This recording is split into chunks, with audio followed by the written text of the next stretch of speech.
Welcome to the Nerve DJs. Conversations with my man DJ Shiny Sean. Take it away, Sean. What up? What up? Welcome to the show, man. Long time fan. Yes, we all are. It you guys, you know what I'm saying? I appreciate being here, man. You know, Cleveland, man, it's big, man. It's really, really big, man. And, you know, things in Cleveland, you know, are happening right now. We got the new young mayor, so I'm glad to be here, man. Absolutely, absolutely. So I know you always get the same rhetoric, repetitive questions all the time. So let's just get through all that and get right to the point, man. What are you working on? What do you have going on? Well, you know, for the past like 4 or 5 years, I've been on this independent grind with my sons, my kids, you know, getting new music out there, getting their careers, you know, put forth and stuff like that. And just showing them, you know, the building blocks on how to make it in the industry. It's not a prerequisite just because you my babies that you're going to survive in this game. So just walking them through everything, the steps, the motions, the big shows, the small shows, the promoters, the marketing, the promotion. So that's what I've been doing, just independently putting out records. We've been charting every year, and just learning the game, you know, the new game at hand, the streaming, because I come from a CD tape era. You know what I mean? I still remember the 6-inch reels in the studio. Like, it wasn't Pro Tools and computers. It was like huge machines that, you know what I mean, so that you'd have to cut and snip and paste and glue and all that other stuff. For those who've been in the grind, y'all know what I'm talking about. So that's what I've been doing, working with the system. That's what's up. So as far as where you come from, I know you've been in the game way before the exposure or the signing a major deal. As far as the game is transforming from your perspective and bringing your kids into the game, how has the industry treated you as an overall with the transition and the changing of generations of music? The industry, like, when you say the industry, I think like you know, my peers, and they treat me right. The labels and the executives, they love what I'm doing. Like the different, you know, label, like, you know, I got a couple people up there, 300 Entertainment and Universal and a couple other people, and they love what I'm doing independently. So they like my aim and things of that nature. So pretty good. You know, I had to do a lot of cleaning up from bad rumors out about me, but I stuck to my guns, man. I got my grown man on. You know, sometimes they still look at you like you a kid, like, you know, like you 17 in the game, and they forget you a grown man. You got like 30 plus years of experience. So you got something to offer, you know, that you can like sit down and chop it up. So pretty good. I've been treated good. That's what's up.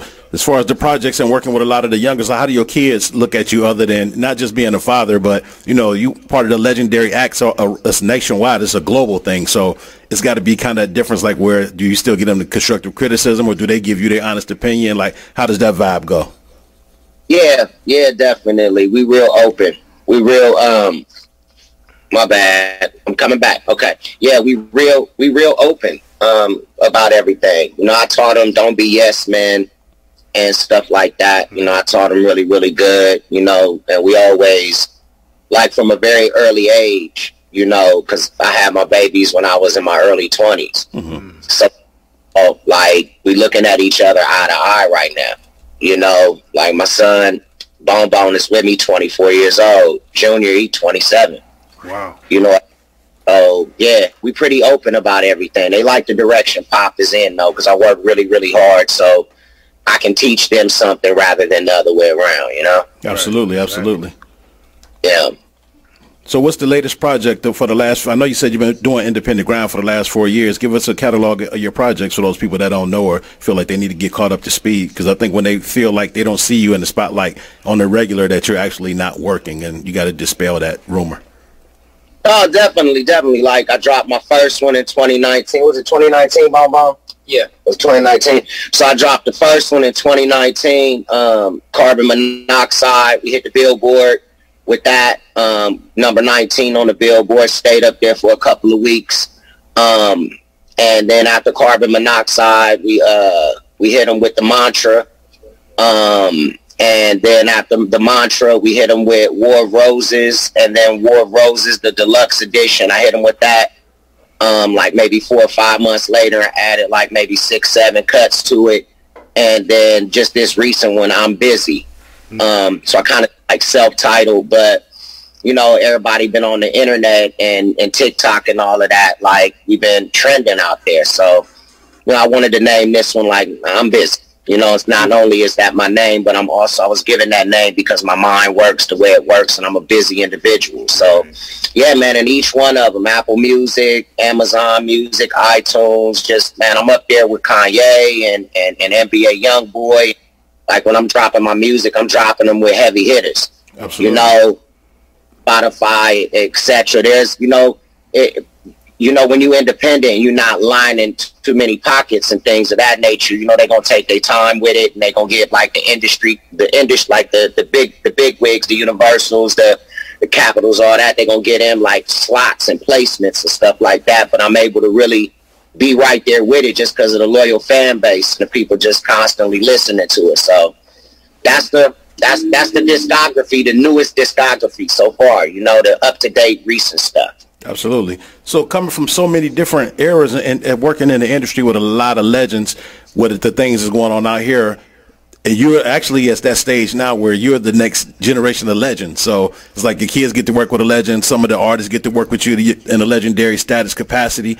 How do you feel being a legend of the game at this point in your career? It feels good. Like, you know, it feels real good to be that and active at the same time. I think like a lot of our legends in the industry, they're not active at the same time. So that OG just hit a little different. Mm-hmm. You know, that what up OG, that what up legend, it hit a little different when your pockets ain't right. But I feel good. Like, I feel really, really good. I'm really happy to be where I'm at and thankful and grateful. And, you know, I'm proud of my accomplishments and stuff. So, yeah, man, it's just all plus, positive, heavy overload of positivity, slight negativity, but heavy overload. Absolutely. So the question that I know you do a lot of things outside of the industry, too, as far as promotion and marketing, humanitarian perspective. Let's talk about a lot of those things, especially as far as like with kids being able to communicate and, you know, talk to people and be able to, you know, tap into their crafts and be able to move forward and find inspiration in people. Yeah, definitely. You know, that's you know, not waking up on the wrong side of the bed and being who you are with a recognizable voice and a recognizable face. So that work is like every single day. But like, it's a young man that got brain cancer that I'm going to be checking out before the show, that I want to invite to the show if he's able to get there. That's actually out there in Lorraine, close to Cleveland. So it's simultaneous.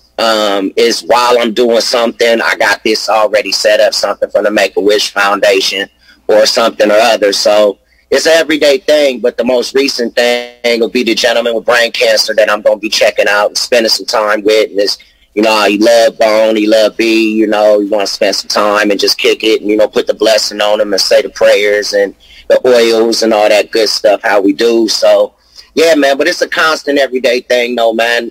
You know, man, just recently it was a girl I just seen her crying for no reason. I guess her dude kicked her out of a car, helped her get a hotel room, gave her a couple $100, this, that, another. So it's every day. I'll be honest with you. You know, every day I get to do something special for somebody on regular levels and then big levels like Make-A-Wish Foundation and stuff as well. Absolutely, man. Salute to you. And I think that's major, man. Not only for that, I mean, a lot of people go through life day to day and say, well, you know, I don't have to do this or I don't have to do that. And you go out your way and still, you know, treat people like average everyday people. It's like you don't feel like you're above everybody else. You know, to take time off of your schedule to spend time with somebody from brain cancer, help a young lady out that you see crying on the side of the streets. You know, you take your kids with you on your day-to-day grind. And I think that sends a huge message to other people in the industry. They should look and learn from example versus saying, you know, it's all about the flex, because it's more to life than just the flex. Just that right there is a flex in itself. Mm-hmm. Yeah, definitely. Like, I'm right now, you know, the guys that's with me, you know, they in touch with some of the newer generation's fathers. Mm-hmm. Like Lil Durk, for instance. You know, you see him turning things around and him saying, I don't want to say I'm going to kill no ops on record. I think with age comes maturity, and you know, it's not a burden, but it's like it's a lot to bear to help another person, you know, if you don't really know what you're doing. You know, a lot of us grow up in the grind and really don't know how to help, don't know how to reach that. I'm just really grateful to be in a position to where, you know, with the song Crossroads and touching people's heart and stuff like that, you learn how important it really, really is. You got to have people skills. So, but yeah, definitely, man, the more we do it, the more other people say, man, I could do that too. You know what I mean? I'm good too, you know? So yeah, man, it passes. It's like pay it forward type stuff. Absolutely. And I mean, as far as like coming into that and from the streets and from the city, you know, Cleveland is always a place that had an energy of its own, good, bad, and different. It's what you make out of it. But when, you know, you guys came into the game as a group and then the individual projects at the same, it's like, was that Crossroads thing a turning point for you as an artist, or was it just being a part of the business and saying, you know what, it's more to this than just giving people what they want to hear over and over again? Like, what did it for you as an artist? It was definitely Crossroads, the song Crossroads, you know, when, you know, with that dedication to Easy passing on, and just, we had been to a lot of funerals anyway. Like, a lot of our friends was dying. It was just a season where, you know, people were dying. So Crossroads definitely made us become more people conscious, and it pushed it forward. It ushered it forward. Like, people was coming up crying, like, man, my mom loved y'all. We played Crossroads at the funeral, and that still happens to this day. So I think the turning point for the whole group was Crossroads, as far as being loved. Like, people loved us, you know, because of the movement that we had, and we was youngsters from Cleveland, and they ain't seen nothing like us since LeVert, since the OJs. They ain't seen nothing like us since then, and especially coming from Cleveland as far as the industry, like. But yeah, Crossroads was the turning point. Yeah, that's what's up, man. And it's crazy because it's like I could come up with a million questions just like off of just catalog and being a DJ. It's like the music was always there, and a lot of the songs that, you know, that was in the street wasn't really on the charts. But I think the number one question that everybody want to ask, or if they ever had the opportunity to ask you, is what is it like working with Biggie? What is it like working with Pac? Did y'all work on those songs together collectively, or was it a cross city thing? Like, how did that go? These are legendary questions that only the legends can answer. Well, I mean, definitely we was in the building with each other for both of them. With Pac, it was, you knew something was going to happen. Mm-hmm. You just felt death around it, you know, to the point to where when he came to the session, I talked to him. I said, man, you ever need somewhere to hide, man? I know where to hide you. He was laughing, crazy, bro. He was laughing at me, but, you know, you felt it. And with Big, it was his talent and him being shocked at how me and the fellas was able to get in there, and like, cause we like a real group. We get in the studio together. It'd be like four of us bunched in the studio, all that. You know what I mean? Like, we like a real doo-wop group up in there. Oh wow! And so it was him being more surprised of how we did our music, which stuck with me. And then he took the record home and recorded it after we recorded our stuff, just so he could be on our, you know, on the same level as we was on. And then everybody on the East Coast started rapping fast. The moment that Biggie gave them their walking papers, oh man, it was up. Then everybody started rapping fast because it was like, you know, it ain't just their thing. And we was able to actually bless hip hop in general. And after that, it just went mega. You know what I mean? And I think that's why we still here today. You know, a lot of times, you know, you want to keep and covet things, you know, to yourself. But if you spread the love and it take off like wildfire, then you will always have a place. That's why I'm charting to this day. And my style will never get old, or our style. Can't forget my boys. You know what I'm saying? So, yeah, definitely. But those were monumental moments. And we were there. We were in the studio with them at that time. We got to see Eazy-E rap. You know, we got to see Big. We got to see Pac. And you know, I seen Pac, like, I ain't never seen nobody work that fast. Wow. But monumental, man. It was monumental. It's something I always remember. Like, I always remember what they look like. Always remember how they sounded. And their presence, you know, will always remain, you know, with me, you know. That's absolutely. Yeah, that's insane. I mean, even talking about it now, you know, on a person-to-person level, it's still one of those things that it never gets old, because you feel that energy. It's like, wow, you know, it's beyond a legendary status, so to say. Like, these are the people that were at the top of their game, and they're, you know, post-mortem, but they're still at the top of their game. They never faltered. Then you still got you as a legendary artist, and as well as your team, like all collective group of brothers, and still out here at legendary status, still doing platinum performances. That's insane. I'm super impressed with that, man. It's just definitely an honor. I appreciate that. I totally appreciate that. Hey, Bizzy, it's Johnny O. Can you shout out your social media and your best accounts to follow you on? For sure. It's Mr. McCain on Instagram. I am Bizzy Bone on Facebook or Meta. You can look at IamBizzyBone.com for all the latest stuff that I'm doing. Jams on my YouTube channel. And my son, YBL_Sinatra, and Sinatra Lux Sinatra for my other son, Lil Bizzy. And what is it, TV? What's his Twitch channel? Lil Bizzy TV. Lil Bizzy TV, do Twitch. So, you know, we building a game center out there in Cleveland for the Twitchers out there. Okay. So, yeah, that's coming within the next couple years and stuff. It's going to be a pretty big facility. So, yeah, so those are my handles, man. That's what we're doing. All right, I just sat down with some people the other day. I guess they gave me an NDA, so I can't say too much about it, but it's a huge, like 32-acre cinema building complex coming. So you got to get part of that. Get that. That's with the big film company that had the 10,000 square foot facility. Marquette. Forgot his name, but yeah, man, Cleveland doing good. Like with that young man, everything that's going on. Crazy just did a Crazy Bone. He just did a coat giveaway in Cleveland, right there on 9th, where he's giving like 500 coats, and he gave all of the coats away. You know what I'm saying?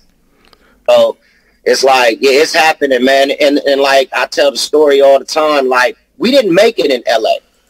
We made it in Cleveland. Yeah. And nobody really know that. We went to LA and we made the initial connection, but we made it inside of Levert's nightclub. Yeah. So their contribution, it's amazing, you know, the things that people can do in order to help the community and go to the next level, which is a story within itself. Yeah, but I'm listening to you. I don't mean to be too talkative. No, no, absolutely. Because I'm sure not the person to do interviews. I remember shooting a video on St. Clair under the bridge at the junkyard. You better believe it. When Easy came in town, so. Yeah, man, that was the biggest thing in the world for the neighborhood. No shit. It was the thing, man. People loved it so much, man. Like, it was really appreciated, like, by the whole city. Like, y'all really gonna just rep us like this and forget what anybody else say about us. Then LeBron came in and got us a championship, and MGK did his part, and Kid Cudi, he got the emo thing. He like the godfather of the emo music, and so. And the city is a really attractive place if people just tell the history. And I wonder if that's a lot of the problem with the artists, is that everybody feel like they have to, hog the catalog, so to speak, instead of telling the stories, because there's a lot of connections in the city of Cleveland with people that for some odd reason or another they're afraid to speak on, or they feel like, well, if I tell somebody, then they're going to ask me for a favor, versus just saying, everybody has a story, just tell your story. Well, Cleveland is the next Atlanta, man. And it just really take everybody to get together and support one another. People when they put out records in Atlanta, they go platinum, and just because people from Atlanta are streaming their music 24/7 and just letting it run. And now look at what Atlanta has become. Right. You know, same thing with Cleveland is just we gotta turn them on. They need to know what to do. No, you need to stream nothing but Cleveland artists. Right. They should be pitch right there, and then you come and you bring the money back and put the money back in and do what Crazy's doing. You give away this, you do all these different things. So yeah, man, it's only a matter of time before somebody sparks one person and then that person sparks another. Really, it's just sparking the minds, Absolutely. Have you been approached by J. Cool to get in an interview for the Cleveland hip hop documentary? I I have to talk to the homie Big Hef. He usually takes care of all my Cleveland business here. All right. But not offhand. All right. Well, I'm gonna tell Hef to try to set you up because he did interview Crazy. Okay. But that's the only interview he got so far from the whole crew. So no, he got Flesh. Okay. So we need to get you, Crazy, and Lazy. Yeah, I'm in. Tap me in. I'll get my boys together and let them know what's up. Okay. Appreciate it. So what's coming up on the future forefront? I know we're reaching the end of the year, going into the next year. What can we keep our eyes open for? Oh, yeah, man. So I'm the I'm Bizzy tour. You know, we got 70 dates coming. I'm touring with Bone now, and we getting that back going on and rebuilding and doing stuff with Ice Cube and Cypress Hill and Corrupt and Daz and Snoop and a couple other things. We're going on like a real big tour. We just did the Toyota Arena, sold the whole thing out in Ontario, California. So we just did that. Was that 2 nights ago? So we just did that like 2 nights ago. And then, of course, we got Cleveland coming up, the Odeon, you know, on the 3rd. So that's, you know, that I'm very excited about that and getting some good feedback. But, yeah, we got Cleveland coming up. So, yeah, December 3rd, that's the next thing. And the next year, I'm on the road till 2025. So I'm back out here. I took a 4-year, 4.5-year break. Then COVID hit. So I helped raise my baby. You know what I mean? My newest son. And that's what we doing, man. Just rocking, man. I'm out here, man. That's what's up. That's major, man. Super, super duper salute, man. Just on that alone. I mean, a lot of people talk about the stuff that they created during COVID. You said, you know what? It shut down. I'm going to be a dad. All right.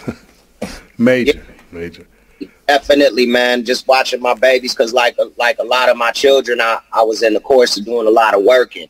And I missed a lot of birthdays and missed a lot of time. You know what I mean? So, yeah, when you get a little older and you got that opportunity financially and you're able to be smart enough to know, okay, quit spending money. You know what I'm saying? And you get older, you get smarter. You know what I mean? You stop spending. Right. Just put it up. I mean, so, yeah, definitely. Just being a daddy, man. Just being a papa. Wow. So you actually, your YouTube channel is based upon you and your family as a whole. It's like they get the people also get a sneak peek inside of how day-to-day life go for you and your family, right? Yeah, man, it's about cooking and health and you know, I tell them, you know, the stories of the industry and we touch on topics like drugs in the industry and different things of that nature. But yes, it's like a television station, basically, and my goal is to have programs just like a television station. So I call it Jam TV. So I plan on employing different people, like different podcasters and things of that nature in the near future so it can continue to run itself. You know what I mean? So, yeah, it's definitely, and it's been going for about 3.5 years. I named it after my newest son, Jesse. And, you know, it's just his initials are Jam, so I named it after him. So everything is, yeah, it's a personal look, man. It really is. But I have plans for it in the future, for sure. That's what's up, man. Definitely. You guys got anything? Any questions? So the show on December the 3rd at the Odeon, you got a lot of people on there. It's a big show, huh? Yeah, man. It's really to showcase my babies. You know, I'm definitely classics. I'm going to definitely do some stuff from I'm Bizzy, but I really want to show the city, you know, the newest, youngest talent that's coming out. We got a couple of people coming out there, and it's AC Killer, Mookie, Kano, he coming out, and it's a lot of people, too many to name right now, but yeah, it's about Cleveland, man. It's doing something good for Cleveland and something good for the artists out of Cleveland as well. So they can be showcased on a nice size platform and get promoted and talked about and be able to film their video in there and get their, you know, social media popping. I got the Cut Boss is coming through. So she real big out in Cleveland. I don't know if y'all know who the Cut Boss is, but she real big, like 250,000 followers. She stay out in Cleveland, on her hair salon. She popping. So real fly with stuff, you know what I mean? She around our level, so like yeah, so it's a lot of people that's talking about I'm coming in to check you out, B. So yeah, man, December 3rd at the Odeon, man, right next to the flats, man. It's going up. What's the address again, Aaron? Oh boy, 1359 Old River Road, ain't it? Old River Road. Yeah. That's the Odeon. Oh, 1259 or 1359. 1295. 1295. Old River Road. Okay, it's been about 3 years since I've been in there. Yep, 1295. So we got the promoter and Abel in the house. Y'all, you want to say something? You want to say something? Man, I ain't got no question. Not question. Talk about the event. I mean, we got a huge. There's a big lineup coming up. There's a lot of people from Cleveland. Okay. Britt Bands. I don't know if people know from her. Yeah. We got Ashby in the house. I'm probably about to, well, me maybe Tristan might know more than younger artists than these other two old heads. I was waiting for Sean. I was gonna lie, like, yep. So what we want to present to you, Bizzy. Let's do we want to take all the artists that you have on the show and play their music up until the show hits. Lovely. That would be lovely. Yeah. Don't forget Devin, DXVY. My girl she out of Cleveland as well. I just did a video with her, AC Kill. And you know, yeah, man, it's gonna be a really, really good event, man. It's gonna be great music, new generation gonna be there, and then we're gonna definitely cap the night off with some of that good old Bone Thug and Harmony music. I'm gonna be doing going over the past 4 or 5 years, but yeah, them youngsters is gonna be lit. Excuse me. All the music. So is there any other younger artists in the industry that you want to work with or your kids want to see you work with? Like y'all got to do a collaboration to start the next generation of the new generation working with the legends? Well, you know, I got some stuff coming out with a few people that I want to remain. I want it to just kind of be a surprise. I don't want to drop the bomb on them just yet. But yeah, man, we're open to do that. Like, we're very, very open to work with pretty much anybody. We got a couple of people from the city that we're tapped in with, that we're building a relationship before we actually, because it's street politics. It's a lot of stuff going on in Cleveland in the streets that people don't really know too much about. So we're trying to be those guys that are able to, you know, because, you know, when it comes to Bone, it's Pac and Biggie. They didn't like each other, but we were able to make records, both of them, and then everybody respected it. Absolutely. So that's kind of bring to, you know, my children and to the next generation. You got to be able to work with Pac and Biggie in the middle of the war. So it's some of that stuff going on too, but you know, I don't want to publicize it and turn it up too much, but because it's already turned in the streets. But yeah, so that's the stuff. We're always working with new artists, and especially artists from Cleveland all the time. Absolutely, absolutely. So we need to connect and get each artist to send the music in to me or to T-Rex so we can get them on these stations playing. Aaron, that would be you, my brother. I'll give Aaron all the information, and they can turn it in, and we can go from there and start banging these tracks out. Get the artists to come on and maybe do interviews.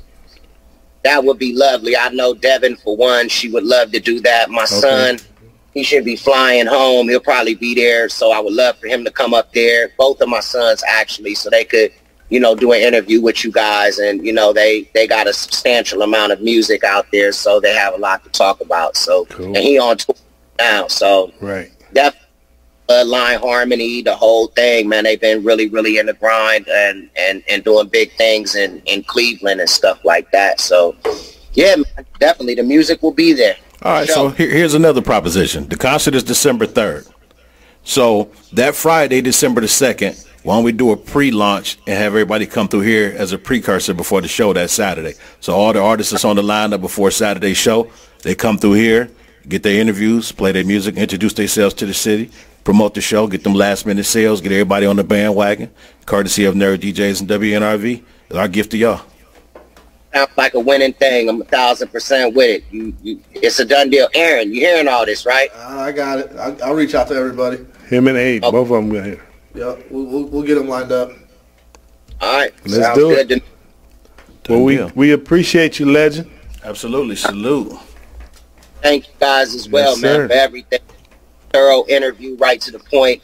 Thank you guys for being a part of this and you know, helping us with this thing here so we could turn the city up and make this happen a little bit, you know, more often. And the only way to turn our city into a music city is get people into doing these kind of events. Right. You know what I mean? We want to come out and turn the city up. The more attractive our city's going to be, the more money we're going to make from tourism. And it won't just be about the sports. And we got the Rock and Roll Hall of Fame sitting smack dab in the middle. Yeah. So should be a much bigger music town than what it is. You know what I mean? And things like this will help it grow. You feel me? I agree, 100%. Well, I want to let you know it's our 20-year anniversary next year, and we're going to be celebrating our Nerve DJ's 20-year anniversary at the Rock and Roll Hall of Fame, and possibly the House of Blues on that Saturday. So if you're in town or available, I would like to have you here. That is very, very, very cool. I will definitely swing through if I'm there. We're getting all of our plans together now. Right. I plan a little bit earlier because I'm going to be bringing in some of the elements of some more different cities that surround in Cleveland to be a part of what we're doing here too. So yeah, definitely. That's for sure. major. Absolutely. Cool. So we appreciate you for your time, man. I know you're a busy man, but we definitely appreciate you. I'm busy. Send us them. We're going to get every song we need from Aaron, right? Yep. Busy, we got you. Be safe out on them roads. Appreciate you, brother. Happy Thanksgiving. And good Happy luck to your Thanksgiving. kids, too, man. I wish them well in their careers and many successes in their endeavors, man. It's a tough world out there, and they got a good leader. Yes. I'm saying, say hi to the people. There's my baby getting a little closer. What's going on? What up? Which Busy is this YBL? Watch YBL. Yeah. YBL. What's up, YBL? What's up? Now, yeah, Oh, You y'all got be the easy long out there. dress. All right. All right. Yep. Peace. Yes. Thanks a lot.